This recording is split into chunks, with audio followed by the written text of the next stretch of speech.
Hay un instante en la vida en el que el silencio pesa más que cualquier palabra, en el que la calma deja de ser pasividad y se convierte en amenaza. Ese momento en el que ya no necesitas gritar, ni justificarte, ni defender tu posición. Un instante en el que una simple mirada corta más profundo que la más feroz de las ofensas. Es ahí donde el aire cambia, donde la atmósfera se vuelve densa, y quienes te rodean perciben, sin necesidad de explicaciones, que ya no estás bajo su control, que has dejado de ser dócil, que te has convertido en algo que no pueden contener. Ese es el nacimiento del verdadero temor. Cuando dejas de ser manejable, las personas no temen a la bondad. La bondad se desgasta, se drena, se utiliza. Tampoco temen a la generosidad. La generosidad se explota, se exprime hasta que queda vacía. El miedo aparece solo en el momento en que trazas un límite, en que permaneces firme, en que muestras con tu sola presencia que ya no estás dispuesto a ceder. Es en ese instante cuando los demás sienten el escalofrío que recorre sus huesos, cuando dudan antes de pronunciar tu nombre, cuando miden 2 veces cada palabra antes de hablarte. Esa vacilación es el síntoma más claro de que el respeto ha dejado de ser una opción. Ahora es una obligación. Maquiavelo lo entendió siglos atrás. Es más seguro ser temido que amado, porque el amor es inestable, frágil y condicionado por emociones pasajeras. Hoy pueden adorarte, mañana pueden odiarte, y esa mutabilidad convierte al afecto en un terreno demasiado débil para sostener poder verdadero. El miedo, en cambio, se arraiga en un instinto primitivo. No depende de voluntades ni de humores, está inscrito en la biología humana. Porque el miedo no discute, no negocia, no espera, actúa. El amor es un lujo que florece solo cuando las circunstancias son favorables. El miedo, en cambio, es esencial, básico, primitivo. Forma parte del sistema nervioso, es la respuesta inmediata al peligro. Cuando alguien percibe una amenaza, sus pupilas se dilatan, su respiración se acelera, sus músculos se tensan. El cuerpo no pide permiso a la razón, obedece al instinto de supervivencia. Esa es la ventaja del miedo sobre el amor. Mientras el amor susurra, el miedo grita. Un gobernante que depende del afecto corre el riesgo de perderlo en cuanto cambien los vientos de la emoción. Un líder que se apoya en el miedo, en cambio, ancla su poder en un mecanismo más antiguo que la cultura misma, la necesidad de sobrevivir. Por eso, la obediencia basada en amor siempre es frágil. La obediencia nacida del miedo es inmediata, automática y difícil de quebrar. Lo ves en la vida cotidiana. El profesor querido inspira admiración, pero es el profesor temido quien mantiene el orden en clase. El jefe carismático puede ganarse respeto, pero es el jefe temido quien asegura puntualidad y disciplina. En todos los ámbitos de la vida, la ecuación se repite. El miedo produce acción inmediata, no porque convenza, sino porque paraliza las alternativas, y quien logra instalar esa sensación en los demás, descubre el secreto que diferencia al débil del poderoso. El miedo se sostiene sobre una verdad elemental, la pérdida. No importa si hablamos de libertad, de seguridad, de estabilidad o de la vida misma. El miedo nace de la posibilidad de perder aquello que más valoramos. Esa es la clave que los poderosos han sabido identificar a lo largo de la historia. Descubrir qué es lo que los demás no soportarían perder y convertirlo en el centro de su dominio. El afecto puede variar, pero el temor a la pérdida es universal y eterno. Los emperadores romanos lo sabían bien.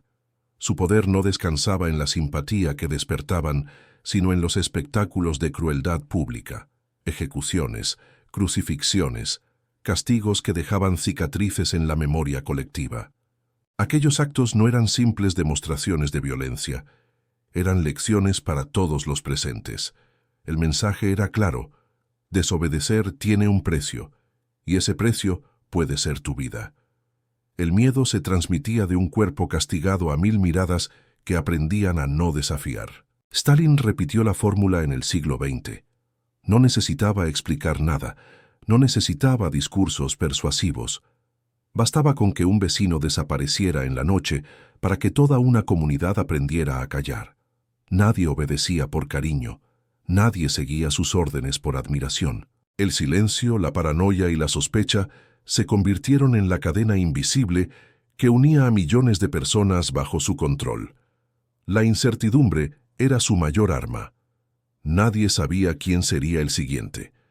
Y esa duda era suficiente para que la obediencia se convirtiera en reflejo automático. La psicología moderna le da un nombre a este fenómeno: refuerzo intermitente. Cuando no sabes si tu acción será premiada o castigada, vives en un estado constante de alerta. Esa alerta es una forma de obediencia sin cadenas visibles. Es el tipo de control que no necesita gritos ni órdenes diarias, porque es el propio miedo el que ocupa cada espacio mental. Maquiavelo advirtió sobre este equilibrio delicado. El exceso de crueldad transforma el miedo en odio, y el odio une a los débiles contra el fuerte. El miedo eficaz no es constante, no es una tortura diaria. Es selectivo, preciso y memorable. Funciona como una cicatriz psicológica que se activa cada vez que alguien piensa en desafiar la autoridad. Una sola acción bien dirigida puede controlar a muchos durante años. Lo mismo ocurre en el presente, aunque los escenarios cambien. Ya no siempre son plazas públicas ni cárceles sombrías. Hoy el miedo viste traje y corbata, sonríe desde un podio político o se disfraza de evaluación de desempeño en una empresa. El CEO que elogia la creatividad un lunes y despide a un equipo entero el viernes no solo ejerce poder económico, instala una lección en la mente de todos los que quedan. La innovación se celebra, sí, pero la supervivencia no está garantizada. Ese temor obliga a los empleados a moverse con cautela, a calcular cada palabra, a medir cada paso. El miedo, entonces, no es sadismo ni violencia gratuita. Es estrategia, es la palanca invisible que transforma el respeto en obediencia y la duda en silencio. Allí donde el amor pide elección, el miedo elimina las alternativas. Por eso sigue siendo el instrumento más afilado del poder, porque no necesita repetirse cada día. Solo necesita recordarse. El verdadero poder no se demuestra con palabras, sino con consecuencias. La gente no empieza a temerte porque dices que castigarás la traición, sino porque alguna vez lo hiciste, no por amenazas, sino por hechos. Los discursos inspiran amor, los actos inspiran miedo. Por eso, cada líder, cada gobernante, cada jefe, tarde o temprano, enfrenta la misma pregunta: ¿qué harás cuando alguien cruce la línea? Tu respuesta no solo resuelve un conflicto, define tu legado. Julius César entendía este principio. Podía ser carismático y brillante en la oratoria, pero lo que realmente consolidaba su control sobre las legiones era la certeza de que la desobediencia tenía un precio. Cuando un grupo de soldados se amotinó, no buscó convencerlos con palabras dulces ni negociar con promesas. Mandó ejecutar a los cabecillas frente a toda la tropa. El mensaje fue contundente. La lealtad no era opcional. A partir de ese día, los hombres podían amarlo o admirarlo, pero lo obedecían. César Borgia, inspiración oscura de Maquiavelo, perfeccionó esta lógica. Descubrió la traición de uno de sus generales y no se limitó a reprenderlo en privado. Lo arrastró a la plaza pública y lo convirtió en ejemplo. Su cadáver no fue solo castigo, fue advertencia. Después de aquel acto, ninguno de sus aliados dudó de su voluntad de actuar. La obediencia no nació de afecto, sino de cálculo frío. Desafiarlo costaba más que someterse. Este patrón se repite a lo largo de los siglos. Stalin convirtió las purgas en un lenguaje político. Nadie necesitaba escuchar sus amenazas. Bastaba ver al vecino desaparecer, al colega caer en desgracia, al amigo convertido en sombra. La incertidumbre se extendía como un veneno invisible, y cada persona aprendía a autocensurarse. Nadie confiaba en nadie. El miedo hacía el trabajo en silencio. Pero no hace falta mirar solo a dictadores. El principio opera también en el mundo corporativo. Cuando un director ejecutivo despide públicamente a un alto cargo, no elimina únicamente a un empleado. Instala un recordatorio en la mente de todos los demás. De pronto, Las conversaciones cambian de tono, los correos se redactan con más cuidado, las reuniones se vuelven más tensas. No hace falta repetir la lección. El miedo ya está sentado en la mesa de juntas. Y hay un matiz aún más poderoso, la imprevisibilidad. La certeza de que alguien siempre será indulgente genera confianza, pero la duda de si habrá perdón o castigo genera precaución. Cuando no sabes si hoy recibirás clemencia o una sanción, tu comportamiento se llena de cautela. Esa inseguridad es paradójicamente la forma más estable de control. El amor puede llenar plazas, pero no controla decisiones bajo presión. El miedo, en cambio, obliga a medir cada paso.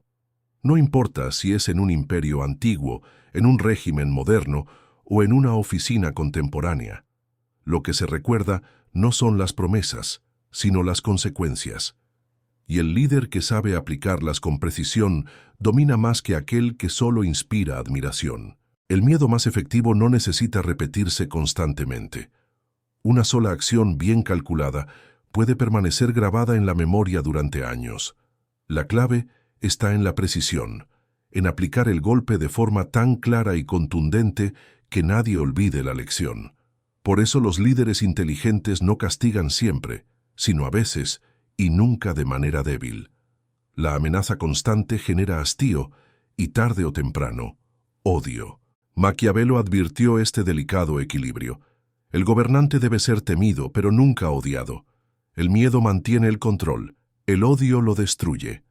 El odio une a los enemigos en una causa común, y cuando el pueblo se une contra el gobernante, ningún poder basta para contenerlo. Calígula y Robespierre lo aprendieron tarde. Su exceso de crueldad transformó el miedo en rabia colectiva, y esa rabia se volvió más peligrosa que cualquier ejército. El gobernante que cruza ese límite cava su propia tumba. Los que sobrevivieron y consolidaron poder entendieron la diferencia. Julio César no solo castigaba a los traidores, también premiaba la lealtad con generosidad. César Borgia podía ejecutar a un conspirador públicamente, pero al día siguiente aseguraba el orden, distribuía recompensas y devolvía estabilidad. El miedo servía como advertencia, la recompensa como esperanza. Así evitaban que la crueldad se transformara en resentimiento. En el mundo moderno, esta misma dinámica se repite con otros trajes. Los grandes ejecutivos que marcan un despido público no continúan con castigos diarios. Lo hacen de manera estratégica, selectiva, para que la sombra del ejemplo se propague sin necesidad de repetirse. Un solo caso de despido resonante puede transformar la cultura de toda una empresa más que 100 discursos motivacionales. El miedo, cuando se administra con inteligencia, no necesita abundancia, necesita precisión. Ese es el poder del miedo intermitente. Mantiene a las personas en estado de alerta sin empujarlas a la desesperación. Si el castigo es demasiado frecuente, la gente deja de temer y comienza a odiar. Si es demasiado leve, lo ignoran. La fuerza está en el punto medio, un golpe claro, imprevisible, inolvidable. De ese modo el silencio se vuelve disciplina, la cautela se transforma en obediencia y el poder se consolida sin necesidad de gritar. En la vida cotidiana se observa lo mismo. El padre que castiga todos los días pierde autoridad, pero el que lo hace rara vez y de forma decisiva genera respeto duradero. El jefe que amenaza sin cesar provoca rechazo, pero aquel que actúa una sola vez con contundencia nunca necesita repetirlo. El miedo funciona como cicatriz. Basta con verla para recordar el dolor y evitar repetir la falta. Así, el verdadero poder no está en la violencia constante ni en la dureza excesiva. Está en la administración estratégica del miedo, en dosificarlo como un veneno que no mata de inmediato, pero que mantiene la obediencia viva. Un recordatorio ocasional, bien elegido, basta para mantener la disciplina durante largo tiempo.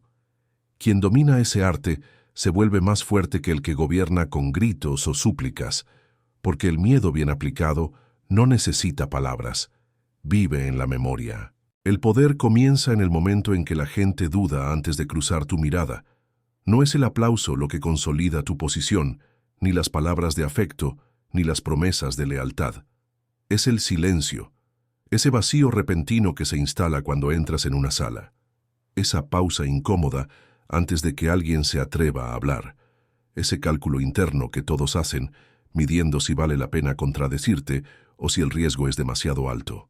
El amor puede unir a personas, pero también se quiebra con facilidad. Puede inspirar gestos grandiosos, pero no soporta el peso del tiempo ni la presión de la adversidad. El miedo, en cambio, se incrusta en lo más profundo del instinto humano. No necesita recordatorios diarios, porque cada recuerdo de una consecuencia pasada mantiene vivo su efecto. Allí donde el amor exige ser alimentado constantemente, el miedo se sostiene solo, como una sombra que nunca desaparece. Pero el miedo no es un arma para blandir a ciegas, es un filo doble. Administrado con precisión, se convierte en una cadena invisible que mantiene unido a un ejército, una familia, una empresa o una nación. Mal usado, se transforma en odio, y el odio es la chispa que une a los que antes estaban divididos. Calígula, Robespierre, tantos nombres de la historia lo demuestran.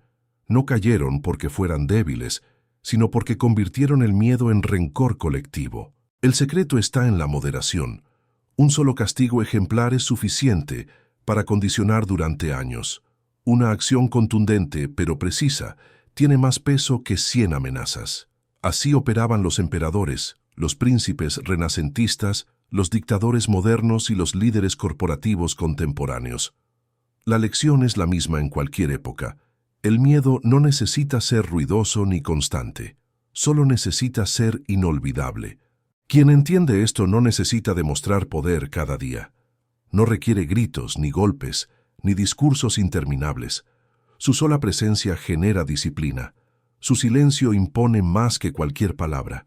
El miedo eficaz no se anuncia, se percibe en los gestos contenidos, en las frases medidas, en la prudencia de los demás. Es un lenguaje invisible, pero universal. Y ahí radica la verdad maquiavélica que atraviesa los siglos. Ser amado puede hacerte admirado, pero ser temido te hace intocable. El amor abre puertas, pero también se evapora al primer signo de traición o conveniencia. El miedo, en cambio, asegura que nadie se atreva a cerrarlas en tu contra.